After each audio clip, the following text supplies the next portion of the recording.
We have a red alert. The Kansas City Chiefs have officially fallen out of the top 10 for the first time in 3 seasons. Let me know, do you agree with this? Or let me know, should we give them one more chance? Down in the comments. Ladies and gentlemen, we have our week 4 NFL power rankings. You know what we do, 10 to 1. Starting at number 10, we have the Baltimore Ravens, now coming off a sickening loss to the Detroit Lions. Now, why do you ask, are they above the Kansas City Chiefs? The Kansas City Chiefs still don't look great. They went out there and played the New York Giants. The Baltimore Ravens still have one of the best offenses of the league. With Lamar Jackson at the helm, they're putting up 30 plus points a game, which is insane in the NFL. I don't care how you twist it and turn it. The problem is Lamar loves to go out there. He does not love to throw the ball away. He loves to make plays, and that's why he got sacked 7 times.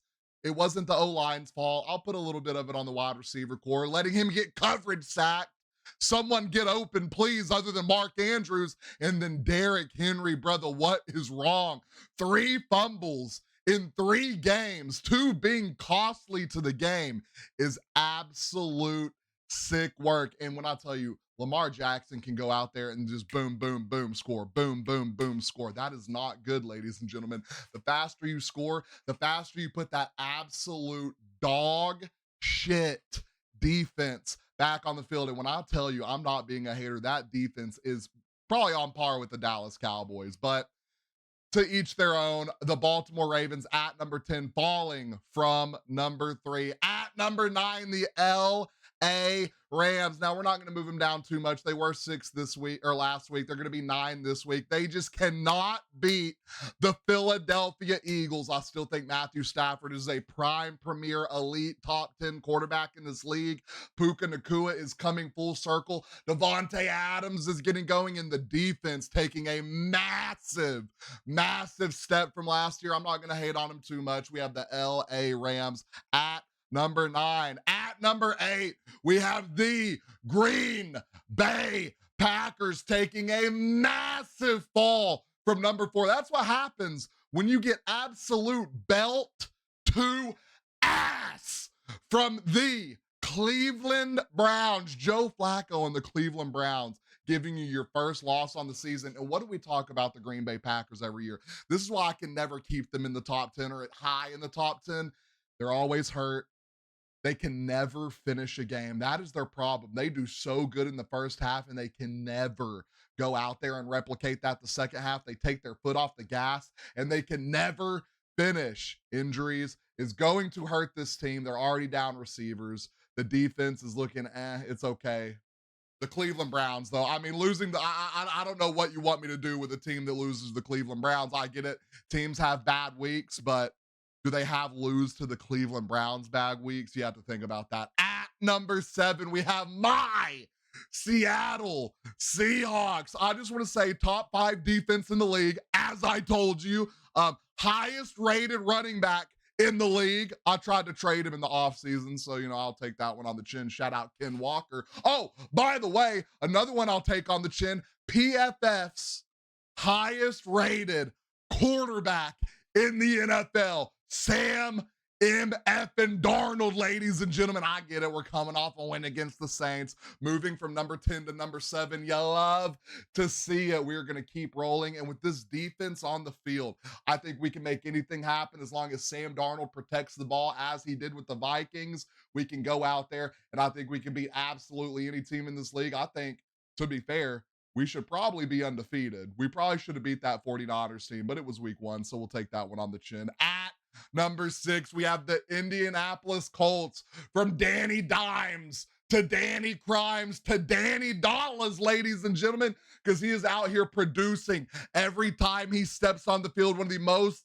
efficient offenses in the league. And when you pair Danny Dimes not turning the ball over, getting the ball to his wide receivers with the best, potentially the best, other than Ken Walker, running back in the league, Jonathan Taylor, just is timeless. If he can stay healthy, the Indianapolis Colts can go do big things this year, and the defense is just slept on. The defense is just slept on. You love to see Danny Dollars finally out here with a good team.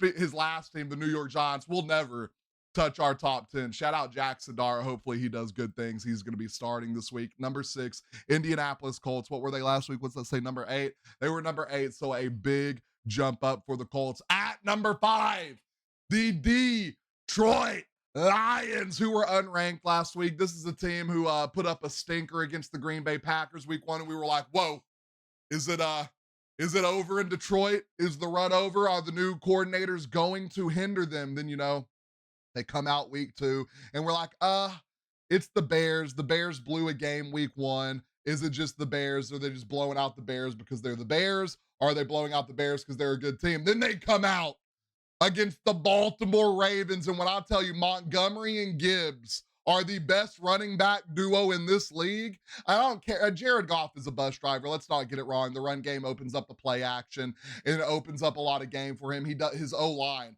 Absolutely ridiculous. And this is after having to shift people around because retirement, people leaving, this and that. This O-line revamped, rejuvenated, ready to go, leading one of the best run games in the league, leading one of the best quarterbacks in the league currently. Still a bus driver quarterback. I'm gonna still say that. No matter what, he can go win MVP. He can go win a Super Bowl. He's still a bus driver quarterback. That's all Jared Goff is. But leading one of the best teams in the league, I'll give it to him. The Detroit Lions thrashing the Baltimore Ravens was not, I knew it was going to be a close game. I didn't know they were going to go out there and do that to him. And the score was close. The way the Lions played made it not seem close. Just run. What, 290-plus yard drives. And I'm talking David Montgomery in the backfield, middle.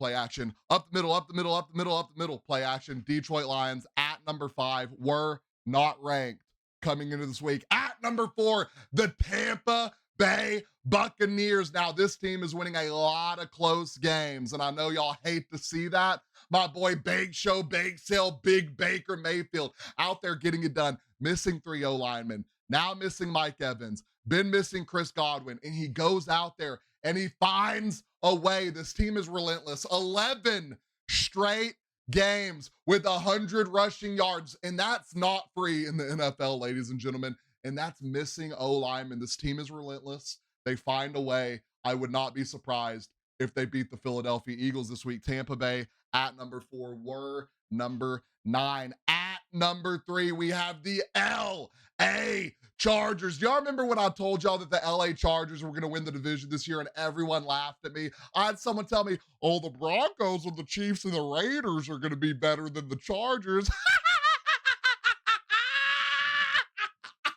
The best coached football team in NFL right now, and Amarion Hampton is stepping full circle into his shoes. Justin Herbert, we were getting kind of worried about him. Was he, I don't want to say a bust because he was still a good quarterback, but the way they hyped him up, stepping into some big shoes, finally filling those, going out there and just passing to whoever he wants, whenever he wants to, making big plays happen. And the thing with this defense, kind of reminiscent of that Philadelphia Eagles defense last year.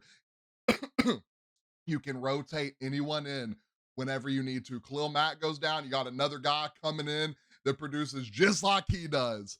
The LA Chargers are going to be a force the rest of the year. At number 2, the Buffalo Bills. Josh Allen, MVP run again this year, by the way. James Cook, absolute dog out of that backfield. And this is a team that had to go in against a division team on a Thursday night. Not an easy game. Don't care who you're playing. Division team, Thursday night football, anything can go wrong. Josh Allen coming in with a broken nose, and he just makes it work. They just make it work. They have to completely change the game plan. You can see Josh Allen's not wanting to run. You can see Josh Allen not running the ball he would typically. He's sliding typically sooner than he would, having to pass a little bit more, and the receiver core is not amazing. I would be terrified if this Buffalo Bills team went and traded for a top-tier wide receiver. I would put them in the Super Bowl at that point. This team looks absolutely ridiculous. Last week ranked number 2. This week ranked number 2. The only reason they didn't go up is because at number 1, the reigning, defending, Philadelphia Eagles, and it was not a great game at the beginning of the day for the Eagles against the Rams. I'm thinking, what was it, -1 passing yard going into halftime. After halftime, 300 yards, ladies and gentlemen, the Philadelphia Eagles. And I wouldn't be surprised if it came out that Jalen Hurts told that offensive coordinator, get your ass up in that booth. Daddy's calling the plays now, because when they went out there, I'm talking jump balls to AJ Brown, and he's climbing. He doesn't even have to climb the ladder. He really just has to turn around. None of these cornerbacks in the league are getting over him. He's one of the biggest, one of the most aggressive wide receivers in the league. Philadelphia Eagles, the defense looked good. The offense looked spectacular in the second half. And and I called the blocked field goal. Something told me in my soul, when they blocked that first one and the Rams lined up to kick that second one, I was like, this is blocked. This is cooked. This is over. They go out there. They're relentless on offense, defense, special teams. This is a whole team in the NFL. Yes, it's boring to watch sometimes. Yes, they run the ball a lot. Yes, they push the ball 20 yards a game, but you gotta love it. You gotta love seeing it happen. Philadelphia Eagles potentially back to the Super Bowl at #1. Ladies and gentlemen, if your team didn't make the top 10 and you think they should have, let me know who and why down in the comments. If you agree with this list, let me know you agree. If you don't agree with this list, let me know who should be out, who should be in, who should be up, and who should be down in the comments. Don't forget, like and follow.